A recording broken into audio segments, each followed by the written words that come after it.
Në shtëpinë e Big Brother VIP Albania, tensionet mes banorëve Valbona Mhilli dhe Laert Vasili kanë arritur kulmin.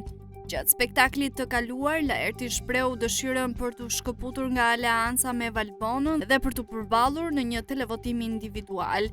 Ky moment i papritur që shpesh ndodh në formate reality tronditi atmosferën tashmë të tensionuar në shtëpi. Kjo deklaratë e tij shkaktoi zemërim te Valbona, e cila e konsideroi veprimin e Laertit si tradhti, duke i quajtur atë i paftyrë dhe tradhtar. Këto fjalë të rënda ngren një çështje thelbësore mbi besimin dhe lojalitetin mes banorëve, një temë që vazhdon të mbetet në qendër të diskutimeve. Marrëdhënia mes Valbonës dhe Laertit ka qenë ndërlikuar që nga fillimi. Fillimisht Valbona ka pranuar se kishte një perceptim negativ për Laertin para hyrjes në shtëpi, duke deklaruar se e kishte urryer atë. Kjo ndjenjë gjithashtu e përforcon ideologjinë e dinamizmit njerëzor, ku mendjet dhe emocionet e individëve shpesh ndjekin ndryshime të situatave.